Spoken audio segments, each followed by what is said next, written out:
નમસ્કાર દર્શક મિત્રો, આપની લોકપ્રિય કાર્યક્રમ મહામંથનમાં આપનું સ્વાગત છે. હું છું સુદાન ગઢવી. ભારતના રાજકારણમાં અપક્ષ ઉમેદવારનું ખાસ મહત્વ રહ્યું હોય તેવી ઘટનાઓ ભાગ્યે જ બની છે.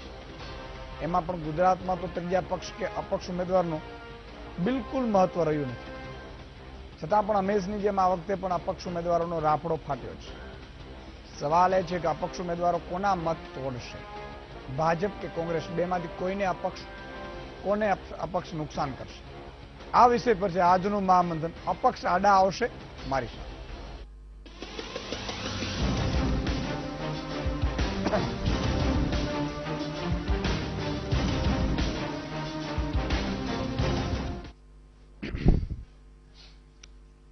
તો મિત્રો બરોબર ગોઠવાઈ ગયા છો અને હવે 1 કલાક સુધી આપણે ટીવીની સામેથી ખસવાનું નથી, કારણ કે આજે આપણે બહુ અગત્યની ચર્ચા કરવી છે તમારે મારી ભાવિ પેઢી માટે. મેં કહ્યું કે આપણા માટે તો બહુ થયું, પણ હવે ભાવિ પેઢી માટે પણ કંઈક કરીએ.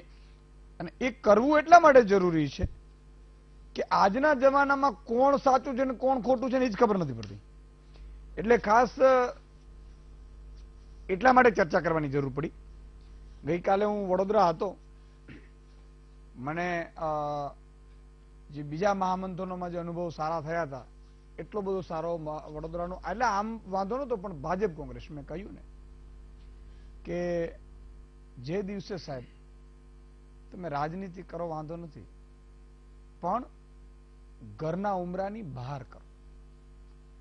તમારે ને મારે મારા સંતાનની, તમારા સંતાનની ચડીની ચિંતા હોવી જોઈએ, પાટલુંની ચિંતા હોવી જોઈએ, શિક્ષણની ચિંતા હોવી જોઈએ, રોજગારીની ચિંતા હોવી જોઈએ.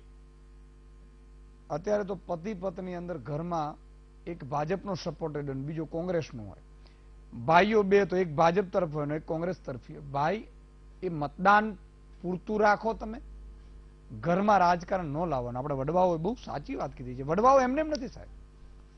અને એમાંય આજે જયારે મૂલ્યનિષ્ઠ રાજનીતિ થઈ રહી છે ત્યારે તો મને બહુ ધ્રાસકો પડે છે કે તમે કયા રસ્તે જઈ રહ્યા છે. આ લોકો એવા રંગે તમને મને રંગાવે છે કે બધા બાગડબીલા સાબિત થઈ રહ્યા છે. એમાં પ્રજા, કાલે મને દુઃખ એ વાતનું થયું કે માણસો બેઠા હોય ને એના કરતા તો એના સપોર્ટેડ હૈયો હૈસો કરતા હોય. શું વાત, શું લઈ જવું છે આ ધરતી ઉપરથી? કેટલીક દલાલીઓ કરશો.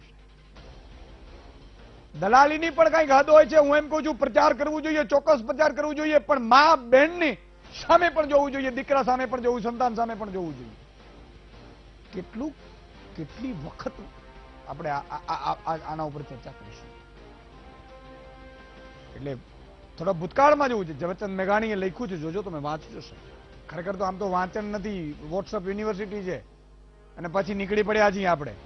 ઓહો, મને તો વટ જોઈએ ને મને તો આમ જોઈએ ને. એટલે ભાઈ, સારી રાજનીતિ સારા લોકોને લાવશો ને તો બધું થશે. હૈશોમાં તમારી મારી ભાવિ પેઢી આખી બરબાદ થઈ જશે. બારવટિયાઓ હતા.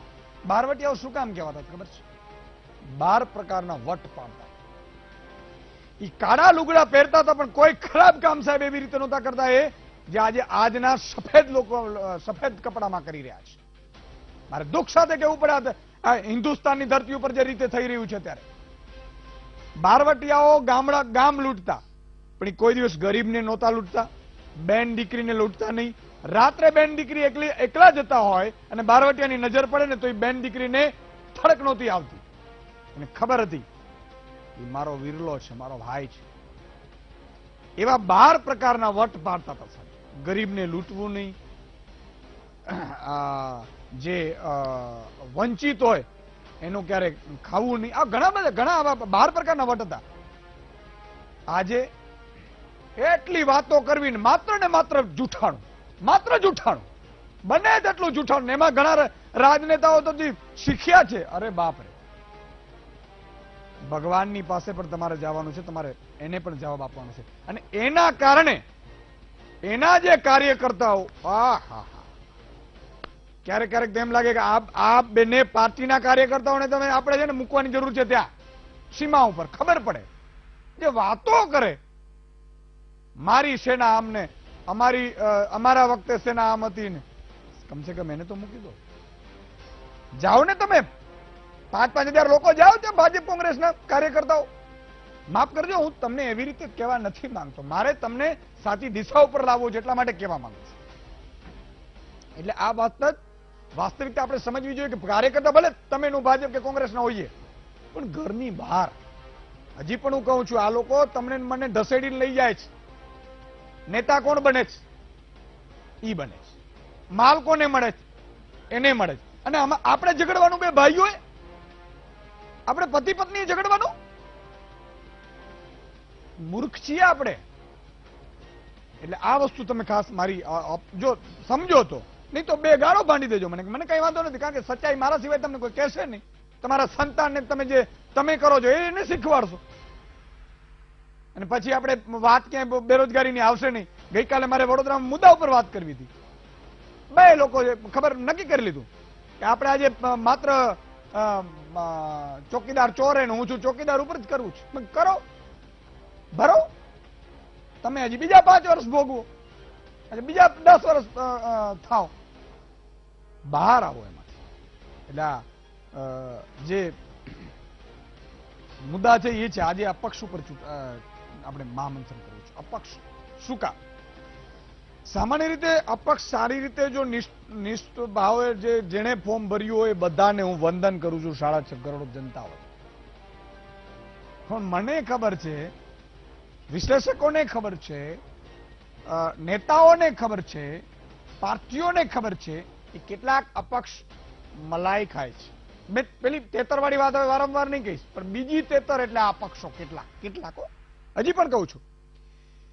ઈ લોકો ફોર્મ ભરે એટલે એક પાર્ટીને ખબર પડે કે ભાઈ આ લોકોના મત અથવા તો આ પાડાના મત અથવા તો આ જ્ઞાતિના મત મને નથી મળવાના, એટલે એ અપક્ષને ઉભો કરી અને બીજી જ્ઞાતિની 73 તમારી મારી સામે મૂકી દે અને 73 તમારું મારું શિકાર કરી નાખે. એના માટેની આ વાત. ફરીથી અગેન કહું છું, સાચા નિષ્ઠાથી જે અપક્ષોએ ફોર્મ ભર્યું હોય એને વંદન મારા, અને ભગવાન એમને જીતાડે એવી પણ પ્રાર્થના. અને બંધ બેસતી ટોપલી પહેરી ન લેતા. 100 ને આજે કેટલા આ 26માં બેઠકમાં જે અપક્ષો છે, કારણ કે આવી વસ્તુ તમને ક્યાંય મળશે નહીં સાહેબ, વીટીવી સિવાય. તમે લખી રાખજો. 188 લોકો અપક્ષ ફોર્મ ભર્યા છે. ગાંધીનગર 7, સુરેન્દ્રનગર 25, વડોદરા 4, ખેડા 5, ભાવનગર 4, દાહોદ 2, છોટાઉદેપુર 8, નવસારી 13, બારડોલી 5, રાજકોટ 7, ભરૂચ 9, જામનગર 12, પોરબંદર 12, બનાસકાંઠા 10, સુરત 6, અમરેલી 8, કચ્છ 3, સાબરકાંઠા 10, અમદાવાદ 11, અમદાવાદ પૂર્વ 11 ને પશ્ચિમ 3, મહેસાણા 3, પંચમહાલ 1, આણંદ 5, પાટણ 7, વલસાડ 3 ને જુનાગઢ 5. આ 26 બેઠકોને મેં તમને વાંચી છે. 128 વિધાનસભામાં પણ મેં કેટલીક જગ્યાએ જોયું અપક્ષોએ પોતાની જ્ઞાતિનો હોય, હું એમ કહું કે ભાઈ હું આ જ્ઞાતિનો છું, તમે મને મત આપો. આપણે હવે આ ભાજપ કોંગ્રેસમાંથી સહન નથી થતું. પાછું એવું આ પાર્ટીઓ છે ને સહન નથી થતી એમ કરીને 5000 આપણે મુંડા એટલે કરી નાખે. 5000 ના એને જો 73 રૂપિયા લીધા હોય તો તમે વિચાર કરો એના સંતાન ને પચે ખરું? પણ એને પચે કે ન પચે, પણ એ બૂચ મારી જાય છે ને એના માટેનું આ મહામંથન છે. ઘણા લોકો ધંધો જ આ કરે.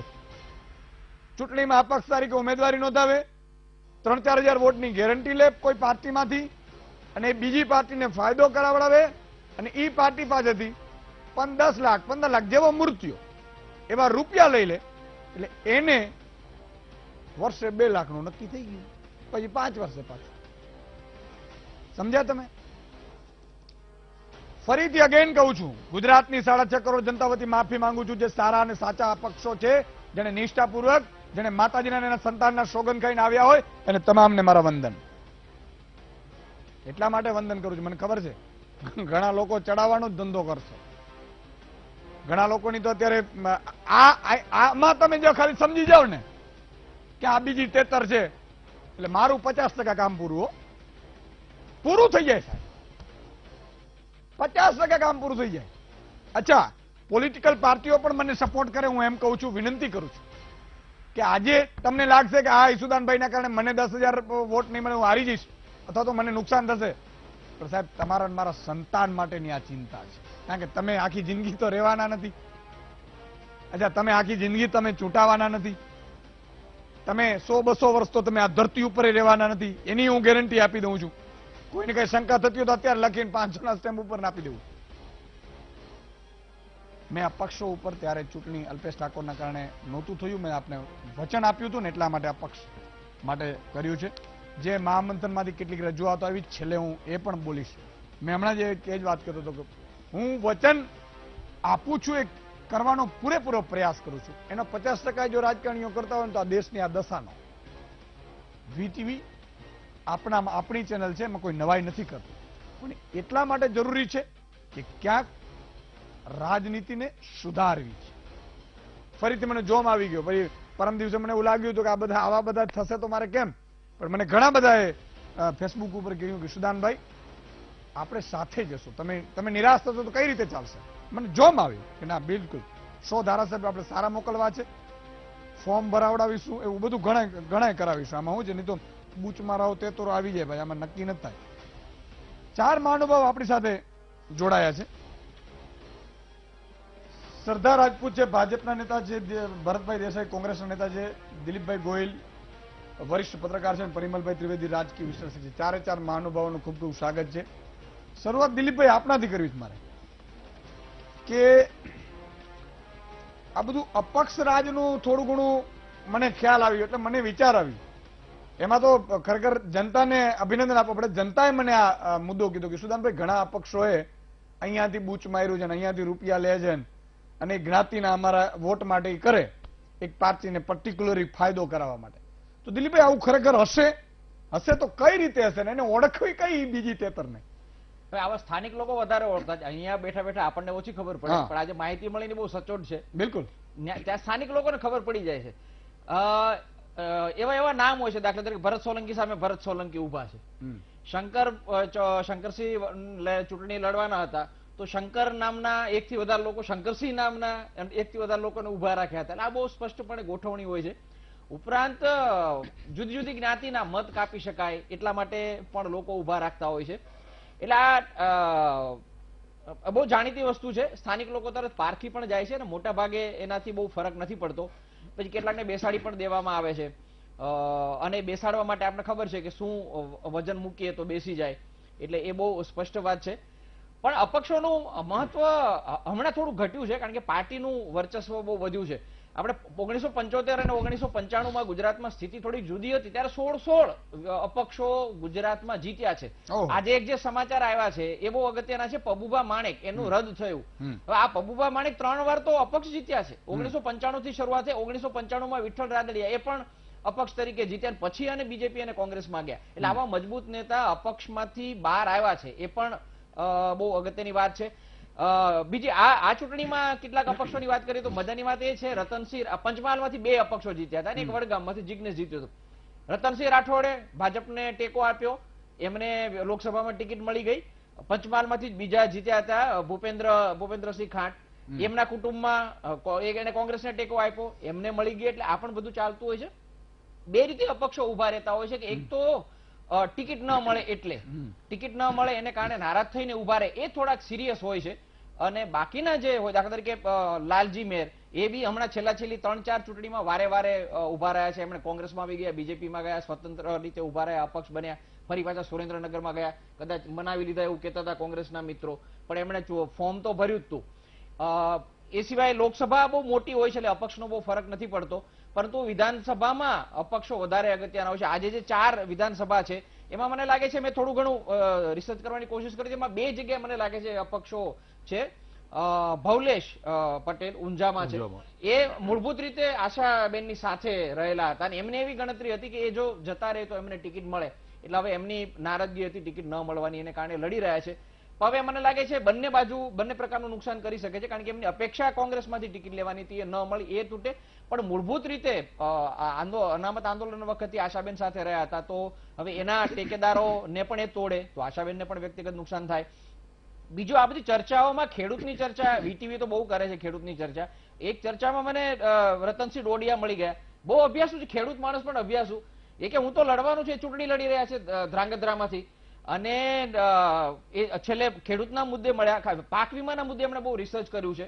ખેડૂતોનો મુદ્દો વ્યક્તિગત રીતે ચડાવ્યો કે મારે પક્ષ સાથે લાગે વળગતું નથી ભાજપ કોંગ્રેસ સાથે, પણ હું તો આ લડીશ. એને સોગંદનામા કર્યા. હા, એક સોગંદનામા મને કર્યા કે હું વિશ્વાસઘાત નહીં કરું પ્રજાનો અને મારો પગાર મળશે. એટલે આવા લોકો પણ હોય છે કે જે સ્થાનિક ધોરણે લડતા હોય અને કરતા હોય. એટલે કહેતા કે મને અને એ ફોર્મ ભરવા ગયા, રતનસિંહ નું એવું કેવું હતું કે ત્યારે ખેડૂતો એની મેળે જોડાયા હતા, એમને તો કોઈને આમંત્રણ નહોતું આપ્યું, એટલે બાકીના પક્ષો રેલી કાઢે જ્યારે એમની સ્વામીમાં. એટલે આ પ્રકારના અપક્ષો હોય છે ખરા, પણ બાકી તમે કહ્યું પ્રમાણે જે બેસી જનારા હોય છે અથવા તો નુકસાન કરનારા હોય છે એને સ્થાનિક પ્રજા બહુ પારખી લેતી હોય છે, અને એને કારણે મહદઅંશે પરિણામોમાં કઈ બહુ મોટો ફરક પડતો નથી. ઓકે, પરિમલભાઈ, જે વાત કરી દિલીપભાઈએ કે કદાચ લોકસભામાં તેટલા અપક્ષ ન કરે, પણ 4 વિધાનસભા અથવા તો જયારે વિધાનસભાની ચૂંટણી હોય, આ આખી એવી છે કે આપણે રાજનીતિને થોડીક સુધારવાની અથવા તો જનતાને થોડી એ પ્રકારે જાગૃત કરવાનો આપણે આમ તો જાગૃત છે જ, કોઠાસૂઝ વાળી છે, પણ અમે કેવા છે, કેવા ભોળા છીએ ભારતની જનતા, એટલે અમે થોડી ભોળી.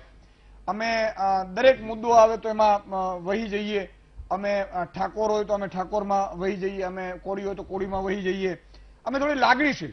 પછી એના કારણે અમારો જે નેતા હોય એ અમારું મુંડન કરી નાખે અને પોતે માલ ખાઈ જાય, એટલે દરેકનું.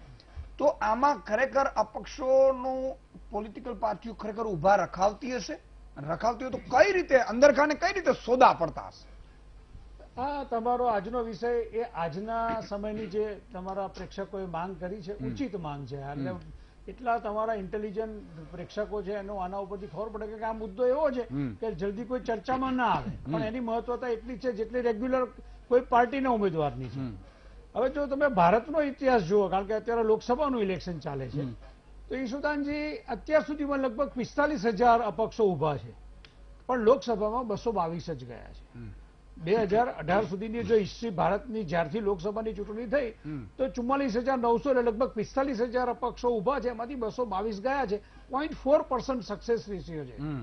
સૌથી વધારે 1952 અને 1957માં લગભગ 47 જેટલા અપક્ષો લોકસભામાં જવામાં સફળ થયેલા. આ એક વાત.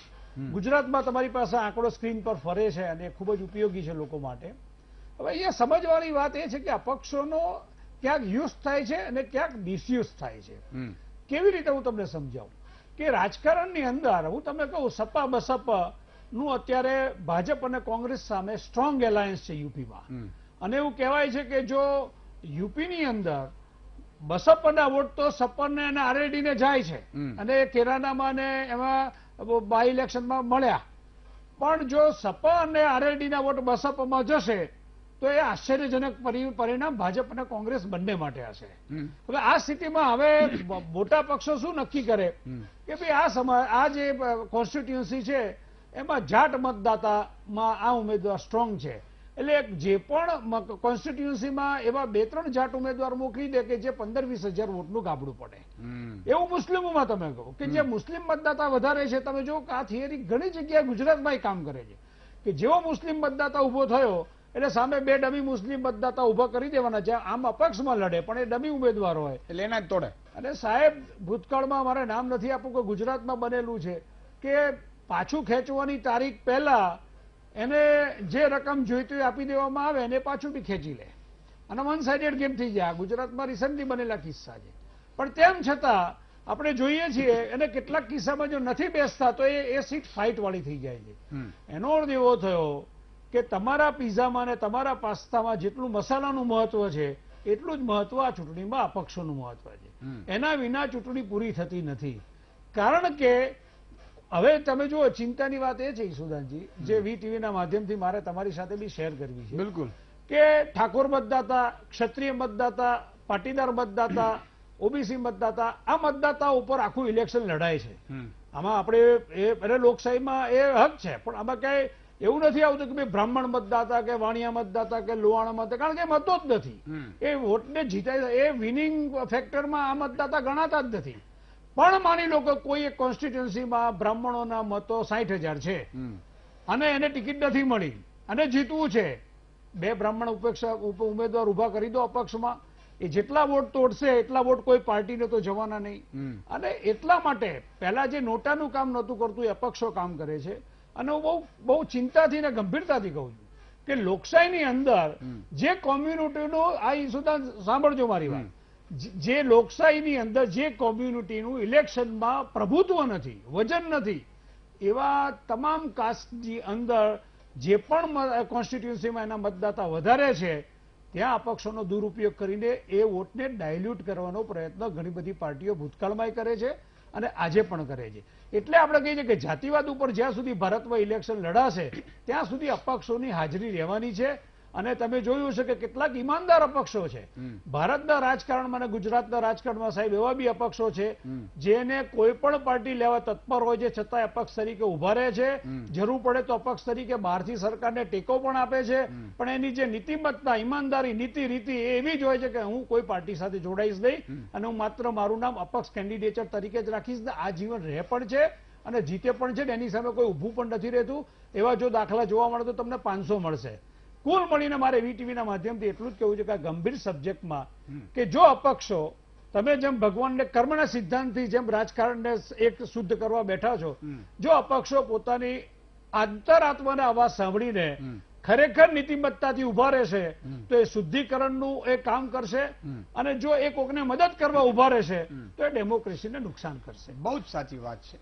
આ ચિંતા છે ને, મેં કહ્યું એમ કે તમારે મારી ભાવિ પેઢીની છે. હવે મને જે ચિંતા થઈ છે કેવી રીતે, એમ આ સોદા પડતા ને એની ચિંતા છે. શ્રદ્ધાબેન, આપને પાસે આવવા માંગીશ કે પોલિટિકલ પાર્ટીઓ શું અપક્ષોને ઉભા રાખવીને અથવા તો અપક્ષો તોડતા હોય છે, પોલિટિકલ પાર્ટીઓને અપક્ષોની ચિંતા હોય છે, શું હોય છે, શું હકીકત? ઈશુદાનભાઈ, પ્રથમ તો તમે આ જે સબ્જેક્ટ રાખ્યો છે એના માટે હું આ વીટીવીને આપને કોંગ્રેચ્યુલેટ કરું છું. બિલકુલ રાખવું જ જોઈએ અને આના ઉપર એક હેલ્ધી ડિસ્કશન થવું જ જોઈએ.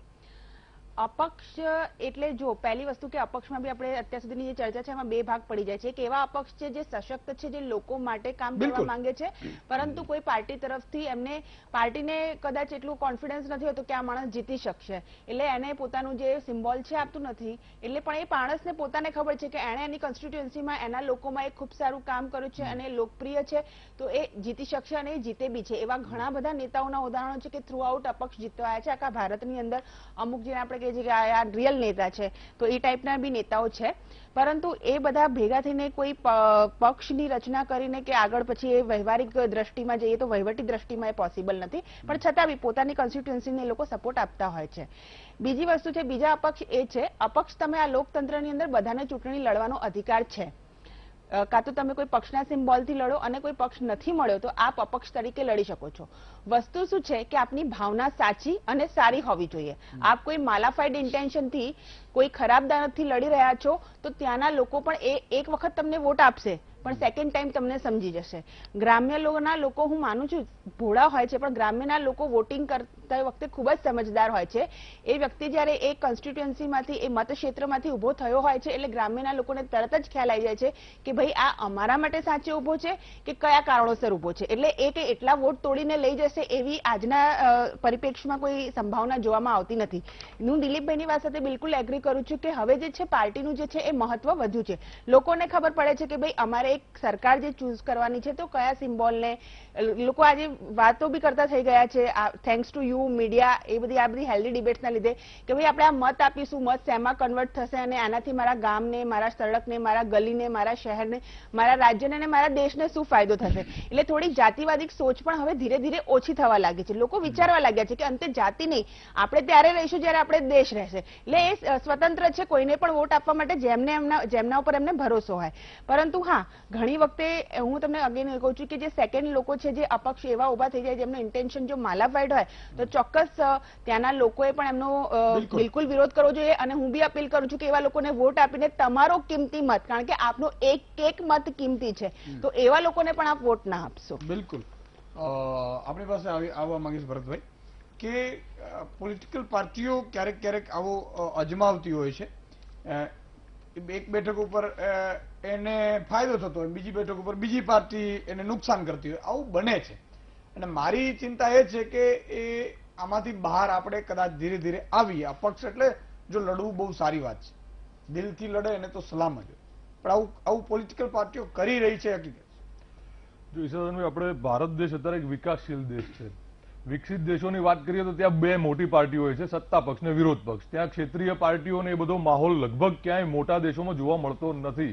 એટલે સર્વાંગી વિકાસની વાતો એ દેશ કરી શકે છે, સુપર પાવર બની શકે છે. ભારતના રાજકારણની વાત કરીએ તો ક્યાંક જાતિ આધારિત, ધર્મ આધારિત રાજકારણ, પરિમલભાઈએ વાત કરી, ગોહિલ સાહેબે વાત કરી, એમ ક્ષેત્રીય રાજકારણ. ધારો કે તમે પણ યુપી બિહારની ને બધી વાત કરી તો ક્ષેત્રીય રાજ્યનું રાજકારણ, આ રાજકારણ જે છે મને ક્યાંક લાગે છે કે વિકાસ માટે ઘાતક છે. ત્યારબાદ સત્તા પક્ષની વાત કરી તો સત્તા પક્ષ એક વિચિત્ર આનંદ, કોઈ પણ સત્તા પક્ષ એક વિચિત્ર આનંદ લેતો હોય છે. સર્વે કરાવી અને જ્યાં 15-20 વિધાનસભામાં વધારે લોકસભામાં, કારણ કે ખૂબ મોટી માત્રામાં એક લોકસભામાં 15 થી 20 લાખ વોટર્સ હોય છે, એટલે આ બહુ મોટી સંખ્યામાં કામ નથી કરતા અપક્ષોના જે બી કોઈ ગણિત હોય છે. પરંતુ વિધાનસભામાં 2017ની વિધાનસભા જોઈએ ઈશુદાનભાઈ, તો લગભગ 15 થી 20 સીટો એવી હતી જે 3000ના માર્જિનથી પ્લસ માઇનસ હતી. એમાં અપક્ષો જ કદાચ મોટા ભાગે ભાગ ભજવી ગયા ક્યાંક, કે કદાચ કોંગ્રેસની સરકાર બનવાની શક્યતા હતી, પણ આવી 15-20 સીટોમાં 3000નો માર્જિન એટલે ખૂબ ઓછો માર્જિન કહેવાય. અને ત્યાં સત્તા પક્ષ હોય, કોઈ પણ પાર્ટી હોય, એમ ત્યાં આવો વિચિત્ર આનંદ સર્વે કરાઈને કાં તો પોતે પૈસા આપી, મારે આ શબ્દ માફ કરજો યુઝ ન કરવો જોઈએ, પરંતુ ક્યાંક વહીવટ કરીને અપક્ષો ઉભી રાખી, અથવા પોતે ન કરી શકે તો અમુક જનનાયકો એવા હોય છે જે પોતાને એવા મોટા એસ્ટાબ્લિશ કરે છે કે મારી જોડે આખો સમાજ છે, મારી જોડે આ છે, મારી જોડે તે છે. એવા જનનાયકનો ઉપયોગ કરી અને સત્તા પક્ષ પોતાના જે ચોકઠા હોય છે ગોઠવતી હોય છે, અને સત્તા પક્ષમાં પોતે જ બીજા 5 વર્ષ ખેંચે વિધાનસભામાં, રાજ્યોમાં. એટલા માટે વિધાનસભામાં મને એવું લાગે છે કે લોકસભામાં કદાચ અપક્ષનું ન જ હોવું જોઈએ, કારણ કે તમારે જો વિકસિત દેશ ઈશુદાનભાઈ બનવું હોય, સર્વાંગી વિકાસની વાતો કરવી હોય તો આ ક્યાંક ને ક્યાંક જાતિવાળું બિલકુલ જે ધર્મ છે, જાતિ છે, આનાથી ઉપર ઉઠીને બિલકુલ દેશ માટેની રાજનીતિ કરવી પડશે.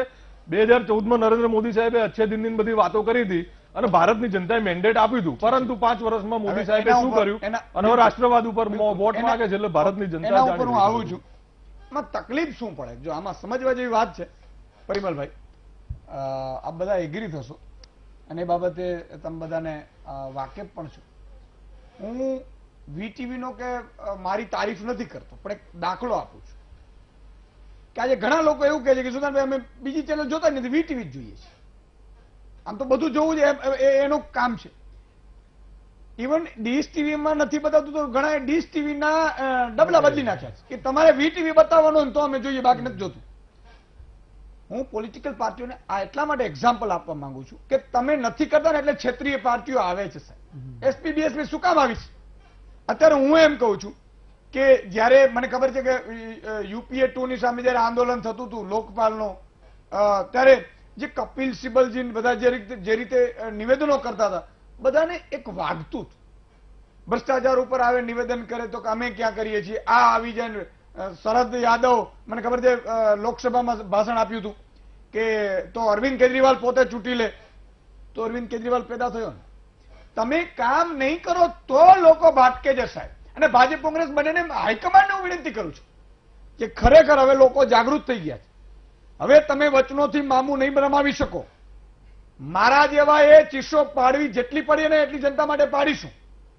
સામા પ્રવાહે તરીને મને ખબર છે, હું સામા પ્રવાહે અત્યારે તરી રહ્યો છું, પણ કોકે આ બીડું ઝડપવું પડશે ને. એટલા માટે હું ભાજપ અને કોંગ્રેસ હાઈકમાન્ડને કહું છું, અહીંયા તો બે નેતા આવ્યા છે, બિચારા સારા હશે, કારણ કે એમને માટે તો ખાલી બ્રીફિંગનું ભાષણ જ હોય છે, કરવાનું તો પેલા લોકો જ હોય છે, ઉપરવાળા હોય. અને ઉપરવાળા એમ સમજે છે કે જનતા બધી મૂર્ખ છે. તો હું એમ કહું છું કે તમે સાહેબ વચન આપો ને તો પાડજો.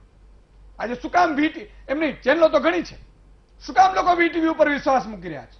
શું કામ સુદાનભાઈ ઉપર વિશ્વાસ મૂકી રહ્યા છે? સાહેબ હું જે મહામંથન જાય છે એમાં જે કહે છે ને એના અત્યારે જો કાગડિયા લઈ લઈને ફેંદીનું એમાંથી અભ્યાસ કરીને મુદ્દા ઉઠાવું છું. એટલા માટે કહું છું કે તમે તો પક્ષો છો, તમારે જનતાની સેવા માટે આવ્યા છો સાહેબ. અને જ્યારે તમે જો તમારા મુદ્દાથી ભાટકશો, તમે તમારા વચનોથી ભાટકશો, તે પ્રાણ જાય પણ રઘુકુલ રીત સદા ચલી આવી, પ્રાણ જાય પર વચન ન જાય.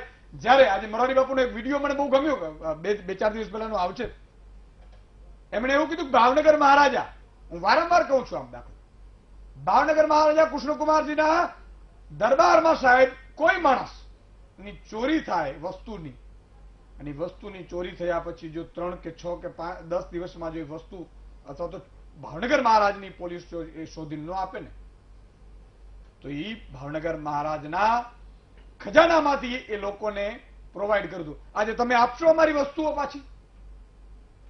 ભાજપ કોંગ્રેસ બંનેના કહું છું, તમે વચનો આપો છો એ પૂરા નથી કરી શકતા સાહેબ. તમે શું અમને વસ્તુ આપવાની ચોરી થાય અમારી? એટલે દર્દ અમને ઈ છે કે તમે ભટકાવી રહ્યા છો રાષ્ટ્રને, તમે જનતાને છે ને ગેરમાર્ગે દોરી રહ્યા છો. અને તમે કદાચ ચૂંટાઈ પર જશો, માની લો ભાજપ કે કોંગ્રેસ, પણ સાહેબ આ રીતે સત્તા કરશો ને તો આગામી સમયમાં જનતાને ધીરે ધીરે તમારા ઉપરથી અને રાજનીતિ ઉપરથી વિશ્વાસ ઉઠી જશે. કઈ દિશામાં આપણે લઈ જઈ રહ્યા છીએ? ભાષણો માટે તમે ચૂંટણીઓમાં જે ખર્ચા કરો છો, ચૂંટણીઓમાં ખર્ચા હોય સાહેબ. સભાઓ માની લો તમે કામના અથવા તો વિપક્ષો તેના નેગેટિવ પોઈન્ટ લઈને રસ્તામાં જાય, પણ એના માટે લોકોને ખરીદવાના ધંધા સાહેબ કામ કરો તો આ બધી વસ્તુ કરવી ન પડે. સામેથી લોકો તમને છૂટવા આવે કે સાહેબ તમે છો અમારા પ્રાણ, તમે છો અમારા નાથ. અત્યારે જે અમુક તો જ્ઞાતિની તેતરો નીકળી ગઈ છે રસ્તા ઉપર, એને એમ કે હું કરી લઉં 12 મહિનાનું, 2 વર્ષનું, 5 વર્ષનું, પાછી 2 વર્ષ પછી 5 વર્ષ પછી ચૂંટણીઓ આવશે. સાહેબ એ લક્ષ્મી તમે જો ગરીબ માણસોની લક્ષ્મી, કારણ કે રાજનીતિ પક્ષો લાવે છે ક્યાંથી? ક્યાં તો કંપનીઓમાંથી આવે છે, ક્યાં તો કોઈ બૂચ મારીને આવે છે. હવે બૂચ મારી હશે તો એ આમ જનતાની જ હશે. કંપનીઓમાંથી કંપનીઓ એમને એમ છે, પ્રેમ આવે છે કંપનીઓને ઉભરાય છે કે આ તમને આપી દઈએ રૂપિયા. સાહેબ આમ જનતાના પરસેવાની કમાણીઓની બૂચ મારીને કંપનીઓ ફાયદા લેતી હોય છે અને એના રૂપિયા આ લોકોને આપે છે. તમે કોઈ કમાવા જાઓ છો? મને દેખાડો. ચાલો તમે કોઈ મહેનત કરવા નીકળ્યા હોય, એક નેતાઓ દેખાડો. સવાલ એ કે આપણી મહેનતે નથી કરાવી તમારી, પણ ઈમાનદારી તો રાખો, નિષ્ઠા તો રાખો, જનતાને વિશ્વાસ રહે, લોકશાહી બચી રહે એવા તો પ્રયાસ કરો. તમામ મુદ્દા ઉપર આવીશું, ફોન લાઈન પર ખોલીશું. વિરામ બાદ દર્શક મિત્રો ફરીથી આપનું સ્વાગત છે. ટર્ન લેતા રહેશું, વચ્ચે વચ્ચે એકાદ દર્શક મિત્રોનો કોલ પણ લેતા રહેશું. દર્શક મિત્રોને મારી વિનંતી છે કે આપણે અભદ્ર ભાષાનો ઉપયોગ નહીં કરીએ. મને તો તમારા ઉપર ખૂબ વિશ્વાસ છે, આ તો કહેવાની જરૂર જ નથી, પણ કદાચ કોઈક નવું, મેં કહ્યું ને કે વડોદરામાં કદાચ 5-10 લોકો એવા આવી જાય ને પછી આપણે પણ આમ જનતાનો ખૂબ પ્રેમ છે અને બરકરાર છે, એટલે કહેવાની જરૂર જ નથી. તમને મને ખબર છે મહામંત્રના દર્શકોને કંઈ કહેવું જ ન પડે સાહેબ, એટલા કોઠાસૂઝ વાળા છે. આપણે કેવા માણસો છીએ ખબર છે? મહામંથનમાં એવા માણસો છીએ. સમજો, આ એક દાખલો એટલા માટે આપું છું, મારે આપવાનો હતો સાહેબ. માલધારી સમાજ છે ને, માલધારી, એની ભેંસ હોય ને એટલે વેતર કહેવાય. એક બાળકને એટલે એક વાછડાને જન્મ આપે ગાય કે ભેંસ, તો એને વેતર કહેવાય. 8-8, 10-10 વેતરમાં એ ભેંસ હોય,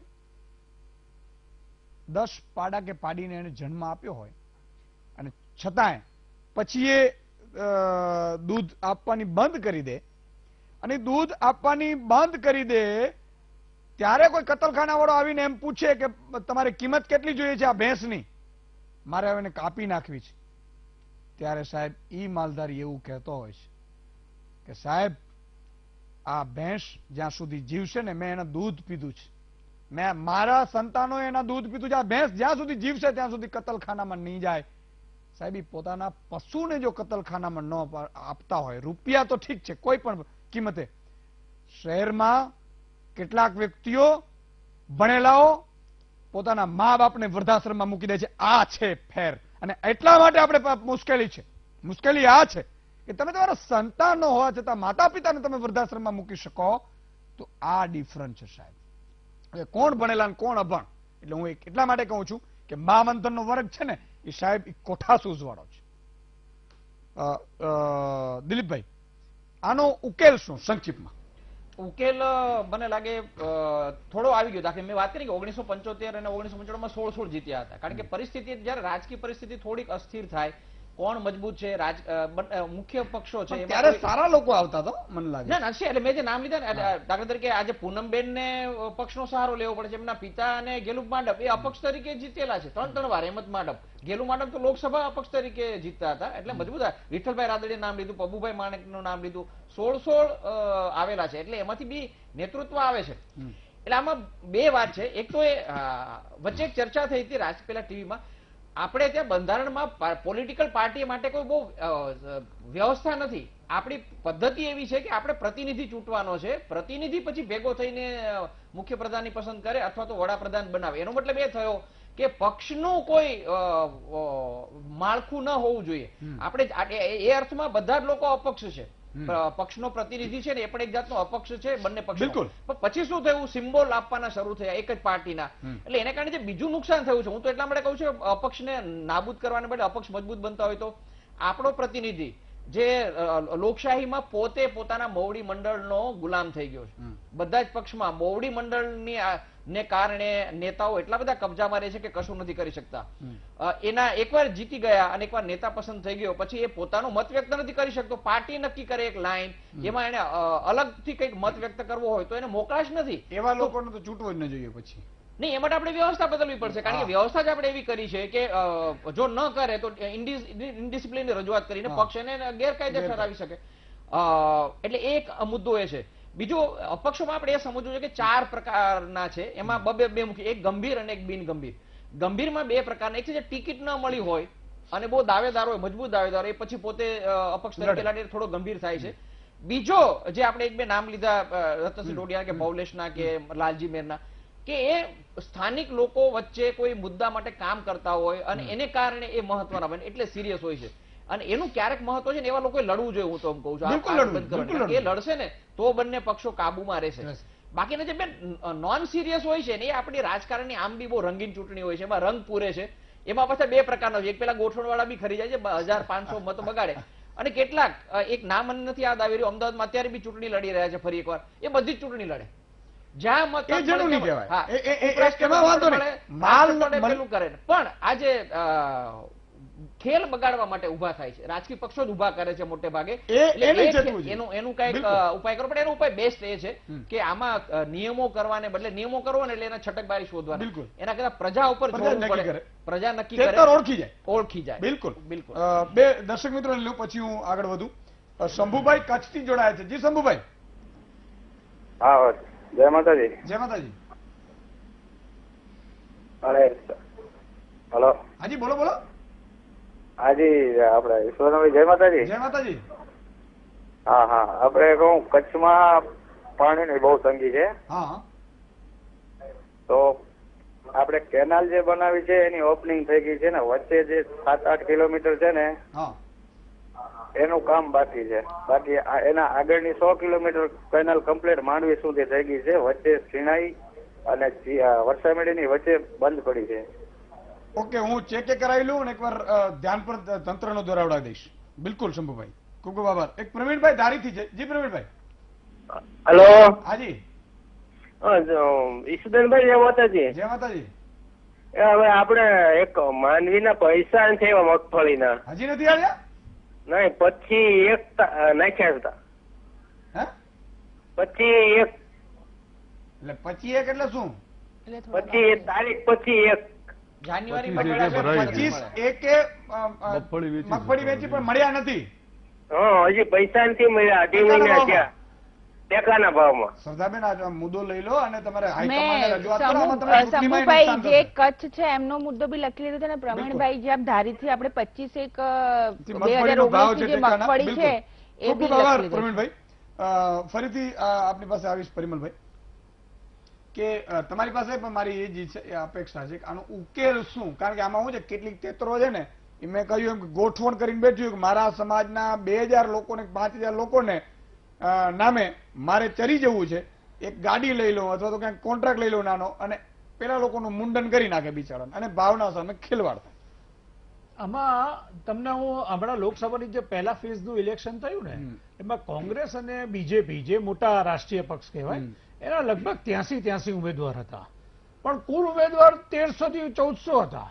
તો બાકીના બધા કોણ હોય? મતલબ કે 1200 થી વધારે ઇટ ઇઝ ઓન રેકોર્ડ તમને મળશે. 1200 થી વધારે અપક્ષ ઉમેદવારોએ પહેલા ફેઝમાં પાર્ટિસિપેશન કર્યું છે. મોટા ભાગની તો જમાનત બી જપ્ત થઈ જાય છે, ખાલી કોકને ડિસ્ટર્બ કરવા ઉભા રહેતા હોય છે.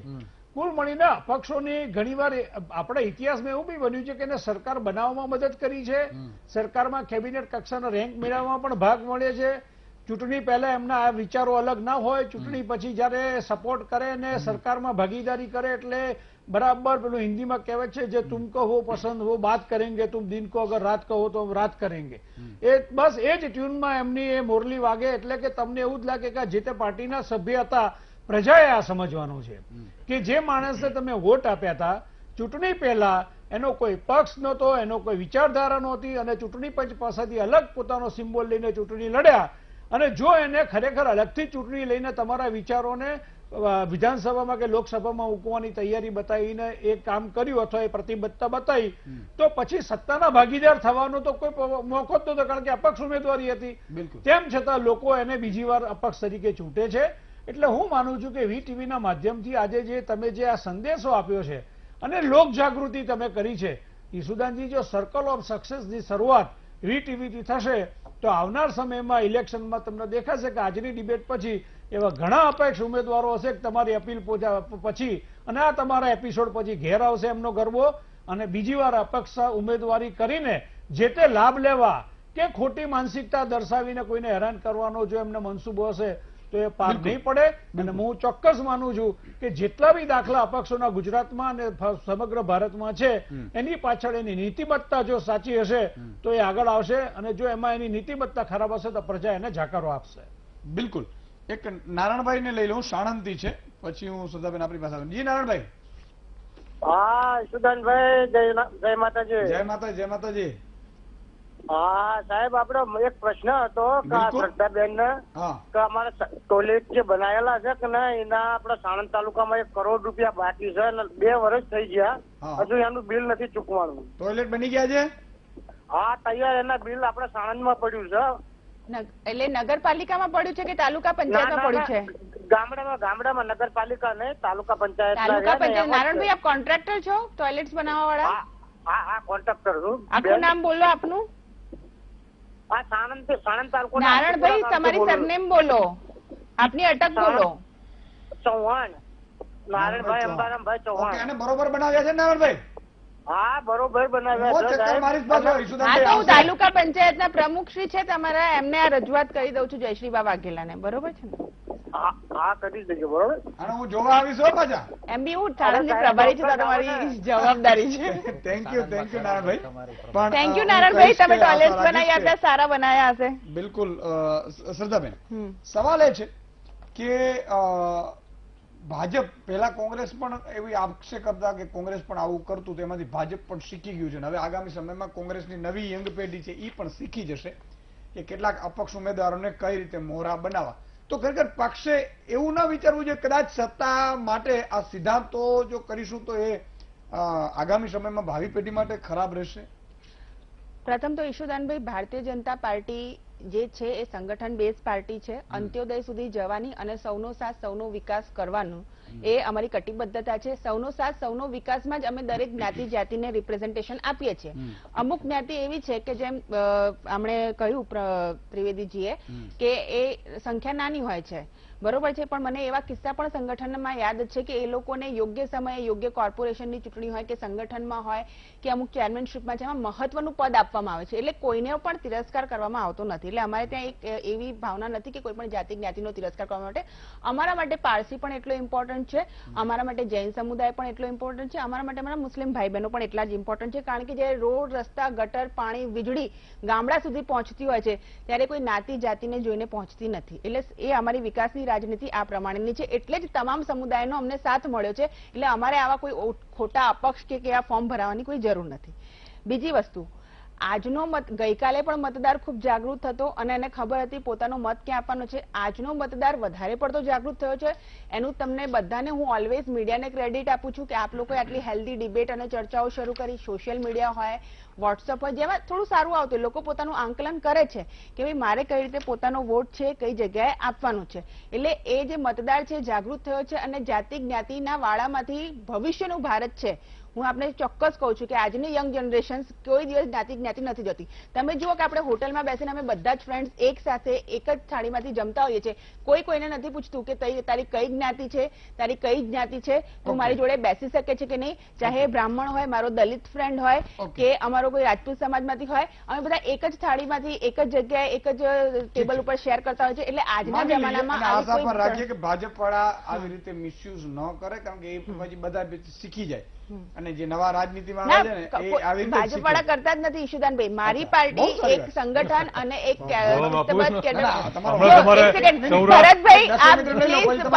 સૌરાષ્ટ્રમાં કોળી સમાજમાંથી તમે કુંવરજીભાઈને લઈ ગયા, આહિર સમાજમાંથી જુનાગઢ આહિર સમાજ, એટલે તમે સર્વ સમાજનું કામ કર્યું તો તમારે આવી રીતે કોંગ્રેસના નેતાઓ લઈને જવા પડે.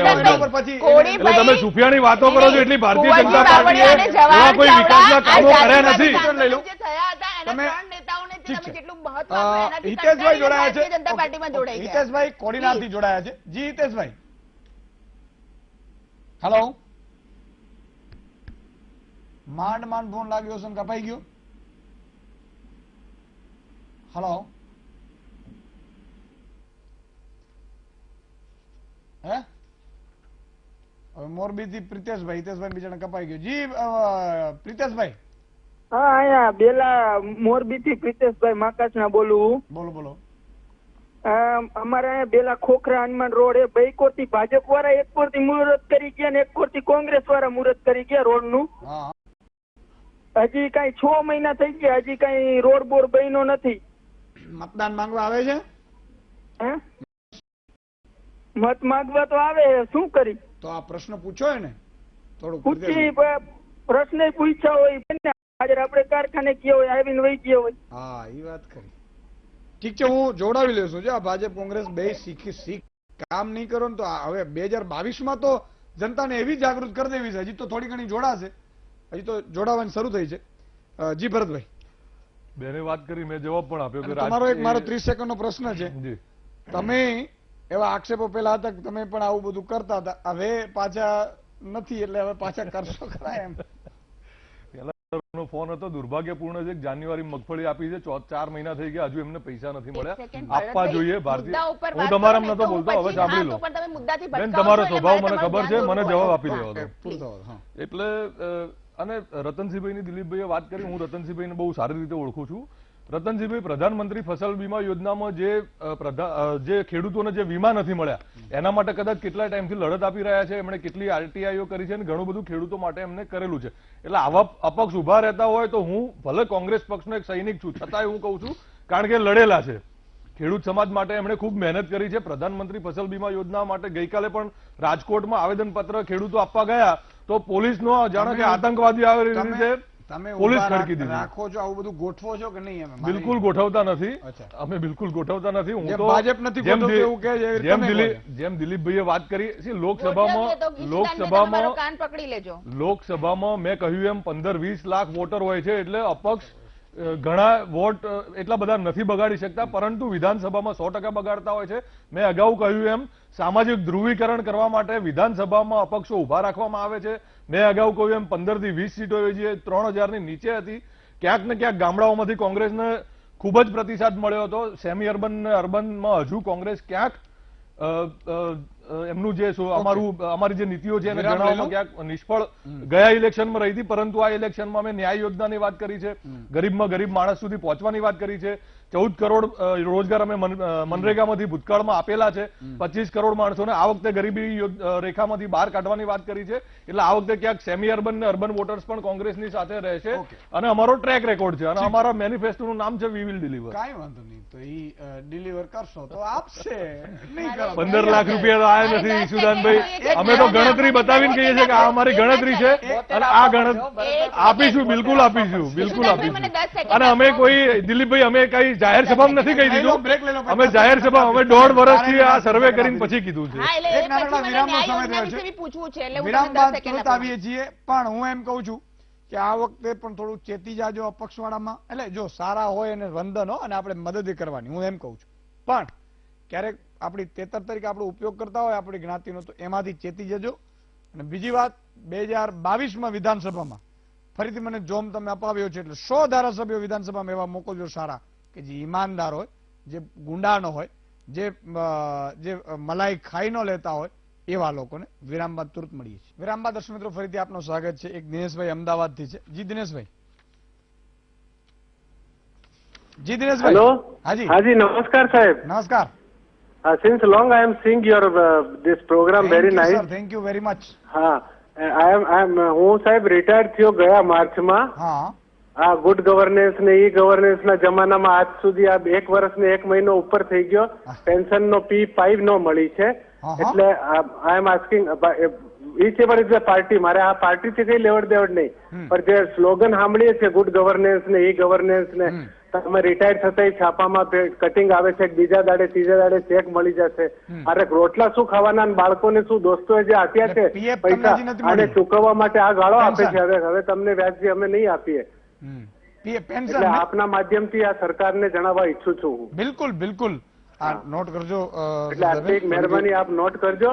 ને since last 6 year I am 6 months I am trying to contact you sir on the displayed number. આજે બીજા સાહેબે કોઈ આપને જોડી આપ્યું.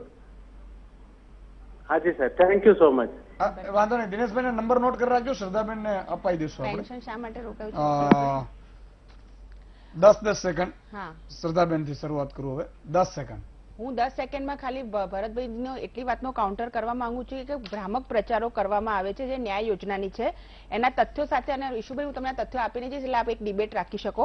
આ છે પી ચિદમ્બરમ, જેમનું ઇન્ટરિમ બજેટ જેની અંદર એમણે એવું કહ્યું હતું અને સામ પિત્રોડાએ બધાએ કહ્યું છે કે જે સબસિડી આપવામાં આવે છે ડેવલપમેન્ટ વાળી સેક્ટરની એ બધી સબસિડી બંધ કરીને ન્યાય કરો શરૂ. એટલે એમણે યુરિયાની સબસિડી કટ કરવાનું કીધું છે. પરિમલભાઈ 10 સેકન્ડ. બસ મને આજની ડિબેટમાં એટલું જ વીટીવીના દર્શકોને તમારા માધ્યમથી કહીશ કે આજની સુંદર ડિબેટ માટે વીટીવીને ખૂબ ખૂબ ધન્યવાદ. અને પ્રજાજોગ આ સંદેશો જાય અને આવનાર સમયમાં આપણો ઉમેદવાર સાચો ઉમેદવાર અને સૌનો ઉમેદવારના સૂત્રથી જો તમે કામ કરશો તો એ બધાનું ભલું છે. દિલીપભાઈ 10 સેકન્ડ. જ્યાં સુધી મુખ્ય રાજકીય પક્ષો અને પ્રાદેશિક પક્ષો સાચા અર્થમાં સેન્ટ્રિસ્ટ ન થાય અને વ્યાપક હિતોનો વિચાર ન કરતી થાય ત્યાં સુધી હું તો ઈચ્છીશ કે થોડાક મજબૂત પક્ષો લડતા રહે, જીતતા રહે. જે નકામા હોય ને નુકસાન કરનાર એને પ્રજા જુદા તારવે, પણ અપક્ષ એટલે ખરાબ એવું ના સમજે એટલું હું. બિલકુલ, એ પણ વાત સાચી છે. 10 સેકન્ડ. ક્યાંક 2014માં અચ્છે દિનની વાતો કરીને યુવા, બેરોજગારી, અસુરક્ષિત મહિલા, કિસાન અત્યારે હેરાન પરેશાન છે, જીએસટીમાં વેપારી પરેશાન છે, ડિમોનેટાઇઝેશન પછી અર્થતંત્ર પરેશાન છે. એટલે બીજી કોઈ ભ્રામક વાતોમાં બેને હમણાં વાત કરી ન્યાયની. અમે તો બેન અમે તમારી જેમ 15 લાખ રૂપિયા આપવાની વાતો સ્ટેજ ઉપર નથી કરતા. અમે 15 લાખ રૂપિયાની વાત નથી કરતા. અમે 72,000 રૂપિયાની વાત કરીએ છીએ. અને મળશે તમારી 72,000 ની. સમયનો અભાવ છે એટલે શ્રદ્ધાબેન, ભરતભાઈ, પરિમલભાઈ અને દિલીપભાઈ ચારે ચાર મહાનુભાવોનો ખૂબ ખૂબ આભાર. એક મિત્રો જે આપણે જે ભાટિયામાં મહામંથન રાખ્યું હતું એના કેટલાક પ્રશ્નો છે લઈ લઉં. ભીમાભાઈ નથુ છે, ખારાશ નિયંત્રણ મહાસંઘ, જુનાગઢથી આવ્યા હતા. ખારાશ નિયંત્રણ મહાસંઘે માંગરોળ પંથકમાં ખારાશ જનજાગૃતિ કાર્ય કરતું ગ્રામ લોકોનું જૂથ છે. અમારી માંગણી છે કે માંગરોળ વિસ્તારમાં આવેલ કેનાલને રિપેર કરવામાં આવે. વિશેષ તો મેઘલ, ચોરવાડથી નોલી માંગરોળ, નોલી માંગરોળથી નેત્રાવતી સીલ સુધીના વિસ્તારમાં કેનાલનું યોગ્ય કામ થાય. કેવી નાની નાની વસ્તુઓ છે, પણ મારા ગુજરાતીને, મારા ભાઈને આવી બધી રજૂઆતો કરવી પડે ને મને દુઃખ થાય. નેભાભાઈ પિંડારિયા છે, ભાટિયા માર્કેટ યાર્ડથી બાકી લેવાની રકમના કારણે સહકારી સંસ્થા પડી ભાંગી છે જે ચૂકવવામાં આવે. માળિયા મહિલા શક્તિ સંગઠન, અગરિયા હિતરક્ષક મંચ કેમ્પ જૂના રેલવે સ્ટેશન પાસે જમીન માલિકોને પાક વીમો કે પાક ધિરાણનો લાભ મળ્યો નથી. માળિયા મિયાણામાં તો આપવામાં આવે. ભીમસીભાઈ વરુ, હડમતિયા, કલ્યાણપુર તાલુકો, લેન્ડ રિસર્વેની કામગીરી ખોટી થઈ છે એ આખી છે જ વાત છે. પ્રોમોલ્ગેશન સર્વે નંબર 21/4માં ક્ષેત્રફળમાં ઘટાડો થયો છે. મારી માંગ છે કે અમારી જૂના રેકોર્ડ પ્રમાણે સાચા ક્ષેત્રફળની ખરાઈ કરવામાં આવે. હું અપીલ કરીશ કે આ કદાચ ન સેટ થતું હોય તો એને રદ કરી નવી જ રીસર્વેની કરાય અથવા તો ફરીથી કરાવો. દલવાડી નરસિંહ કેસા કણજારિયા, દેવભૂમિ દ્વારકા ભાટવાડી ગામે અમારી ખેતીની જમીન આવેલ છે. અમારી જમીનની બાજુમાં તળાવ છે જેનાથી સિંચાઈ કરી ખેતી કરું છું. હાલ જેટકોએ વીજળીની લાઈન કરી છે જે નીચે અકસ્માત થવાનો ભય છે. આવા બધા બાબતો કલેક્ટરશ્રીએ ધ્યાન રાખવું જોઈએ. હીરુબેન સરપંચ, મારી માંગણી છે ગ્રામ પંચાયત, તાલુકા, જિલ્લા પંચાયત 50% મહિલા અનામતો હોય તો લોકસભામાં 50% મહિલા અનામત કેમ નહીં? વાત સાચી છે. તમારો મુદ્દો પક્ષો હાથમાં લેવી વિનંતી. દેવભૂમિ દ્વારકા જિલ્લા કલ્યાણપુર તાલુકાના હર્ષદ રોડ પર સૌરાષ્ટ્ર કેલ્શિયમ બોક્સાઇટમાં એલાઇટ કંપની આવેલી છે. 500 ઘરો છે. બીજું ખેતીલાયક જમીન છે. સૌરાષ્ટ્ર કેલ્શિયમ બોક્સાઇટ કંપનીના ડસ્ટ ઉડે છે. પ્રદૂષણ નિયંત્રણ બોર્ડને વિનંતી કરીશ કે એકવાર ચેક કરે. દલિત સમાજ સેવા સમિતિ દેવળિયા આંબેડકર ભવન માટે જમીન ફાળવાયેલ છે, જમીન ઉપર દબાણ થયેલ છે. મારી વિનંતી છે કે સરપંચશ્રી અને ડીડીઓને કે દૂર કરાવે. ભાણાભાઈ ચાવડા, ખેડૂત તરીકે મારી માંગણી છે કે સરકારે ખેડૂતોને દેવા માફ કરવા જોઈએ. બિલકુલ તમારી માંગણી પહોંચી છે. પ્રતાપભાઈ સુમણિયા, ટાટા કંપની દ્વારા ઓખા મંડળ મજૂર સંઘને યોગ્ય વળતર નથી આપતું, તો વિનંતી કરીશ કે એ પણ જે રીતે જોવામાં આવે. સમયનો ભાવ છે મિત્રો. આવતીકાલે ફરીથી નવા વિષય, નવા મહેમાન સાથે મળીશું.